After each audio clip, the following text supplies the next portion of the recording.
Okay, in this video, I'd like to talk about the object that was supposedly shot down over Lake Huron on Superbowl Sunday 2023.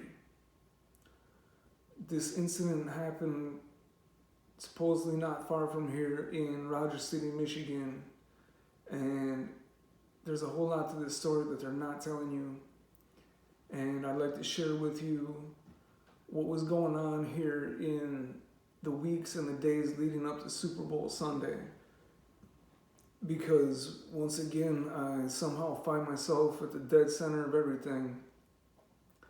I feel like the dielectricity at the center of a ring magnet, because all this anomalous stuff just swirls around me. What I was doing might have actually triggered this whole thing to happen. So what I'd like to do in this video is share with y'all my story, and then in the following video or videos show all the evidence that I've collected since this thing's happened, because you haven't heard hardly anything about this, and there's probably good reason for it. So let's get started.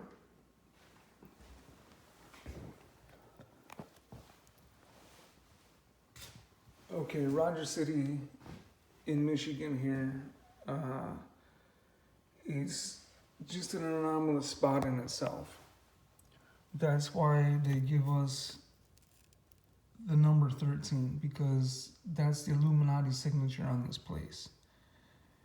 Rogers City also has something called St. Ignatius Catholic Church. And if you go back to the founder, Ignatius of Loyola, he's the same guy that organized the Jesuits.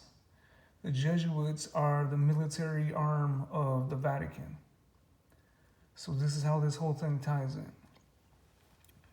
Rogers City, at one time, and it's still up there near the top, but Rogers City had the world's largest limestone quarry. So it's a huge man-made dielectric, meaning that it's a big negative in the ground. So it's already an anomalous spot. And there's always been a lot of UFO activity in this area.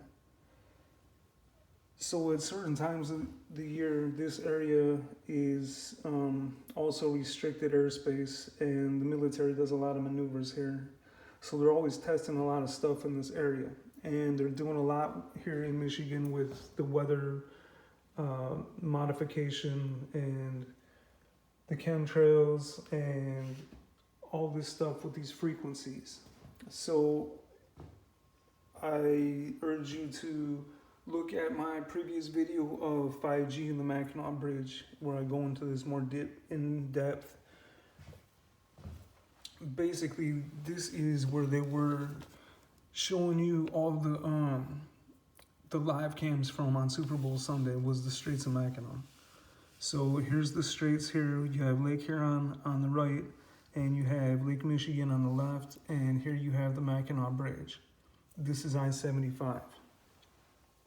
So Rogers City is about an hour and 15 minutes by car south.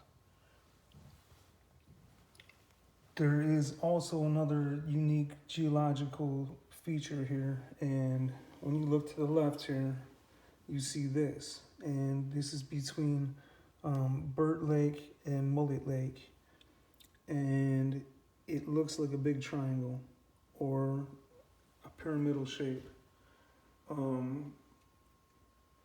So all this gives off its own unique signature. And what I have here on the property are my 3-foot high concrete pyramids, and they produce torsion field, which is faster than light, and they're cloud busters. So any clouds that get into or near the field here start getting blended up like they're being put in a blender. So you can see it after 5 o'clock really good. This is what they're doing today. So it just chops all these clouds, and they're generally blowing out towards the lake. So this pyramidal energy is what they are detecting or trying to detect down in Antarctica with their so-called neutrino detector. It's dielectricity. It's faster than light. And it's also the same signature that the portals give off. So in Antarctica, they're also trying to detect the portals and the signatures of the craft. And it's also with the ELF, extremely low frequency. It's also basically can be used as a weapon, or it can produce earthquakes. So when I say weapon, I mean like a beam weapon. This whole thing is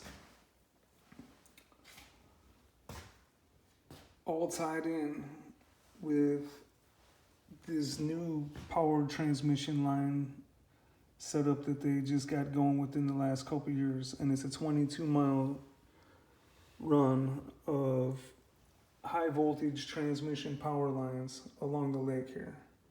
So it works in conjunction with this 5-mile long steel antenna that's placed across the water here called the Mackinac Bridge.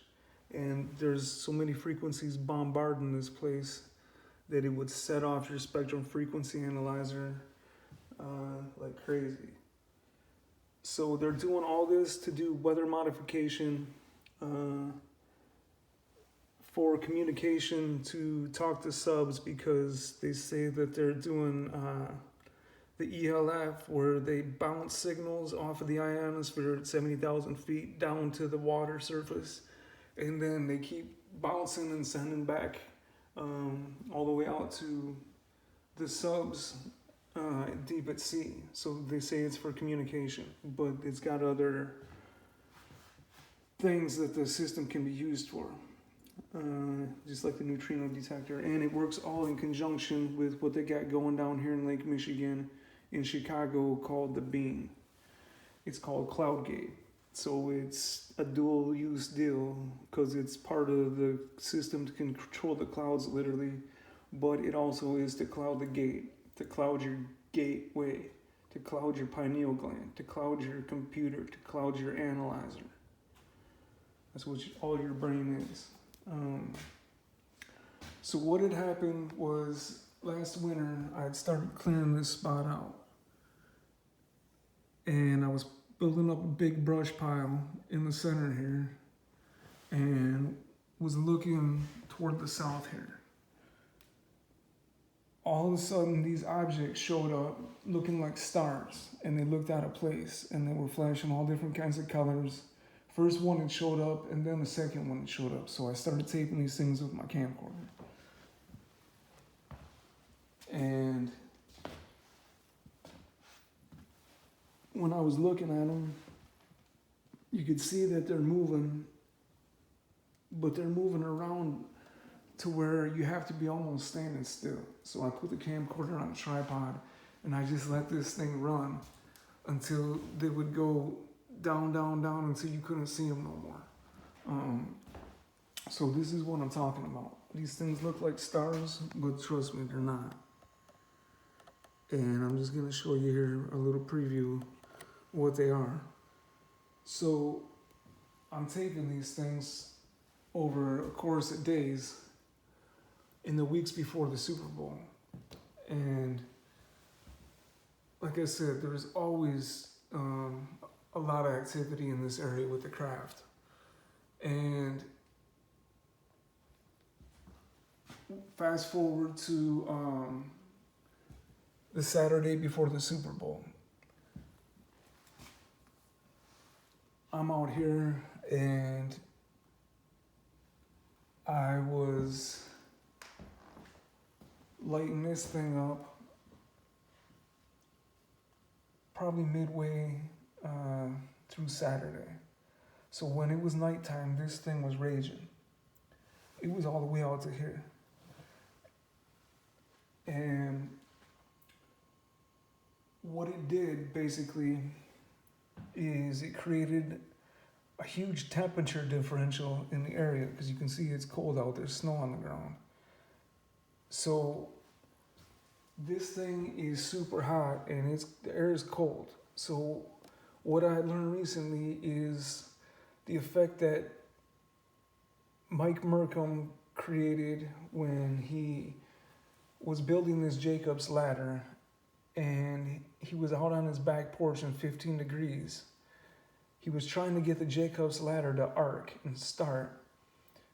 So what he was doing was using a laser out of a CD player, and he was stirring the plasma up to get this thing to go. So this is how he developed his thing with the time machine, to where he threw a screw through this thing later on and it vanished and then reappeared like a half a second later. So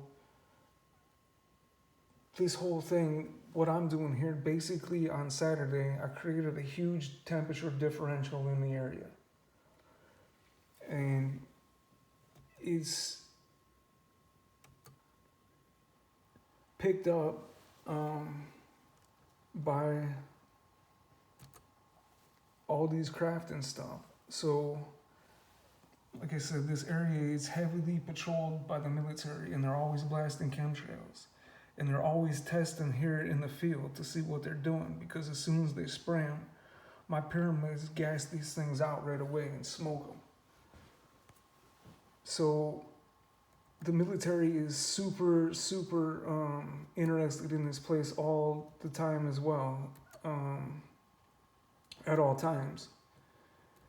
And they're no doubt monitoring my spot 24/7. So they got satellites and stuff always, or whatever, patrols always going over top of this place, because it's such an anomaly, and it creates such a weather anomaly, because there will be clouds all the way around this whole spot, but dead center of my spot, it could be blue skies, because the pyramids have busted all that stuff up. So with that said, what I was doing on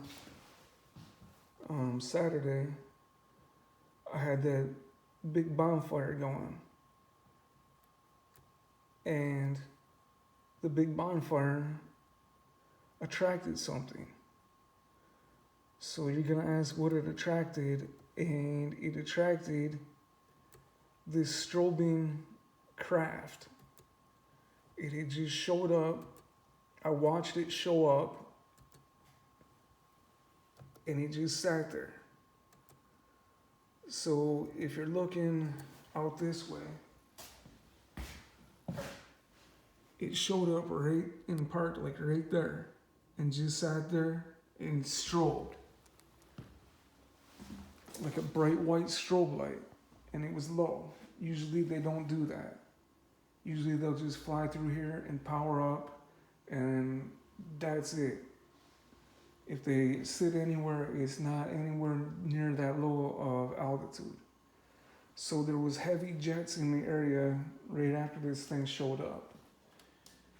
So this is the day before the Super Bowl, and this thing is just blasting. So I went to bed, and I tried to get video of this thing, but the brightness of the fires, you couldn't really see it. So I can't tell you how long that it sat out there, I'm not sure. So I went to bed, this thing went down. Sunday, when I woke back up, I got everything going maybe around noon or so. This thing had to be restarted, and this is what you're seeing from the second day, because this pile was like all the way out to here. So I got this thing going, and once again, I kick up the temperature differential in the area.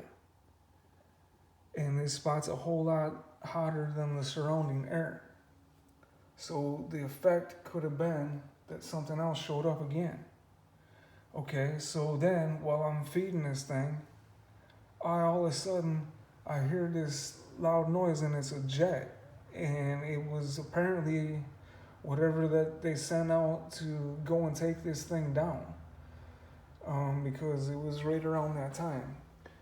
But I was working on this all pretty much of the afternoon, and I didn't come in till almost dark, and that's when I learned what was going on, because I didn't know any of this was even happening. So this event made national news, and what had happened is they immediately, somebody, I don't know if it was the Coast Guard or what, but I guess they called ahead to Rogers City, to the city crew, and they had the city go into the harbor here in Rogers City at the marina, and they started breaking the ice. They had a payloader out there, and they were trying to get a spot where they could get out into the water. And then nothing ever happened from it. They like called it off. So that was really weird for that to happen. So there's a whole lot to this. I would just like to share with everybody my story and how I might actually have something to do with this. Because like I said, I started this thing back up around noon that day. And the timing is quite unreal. But like I said, this is a pretty anomalous spot. And I'd like to show you more of my evidence, and hope you like my videos. Thanks for watching.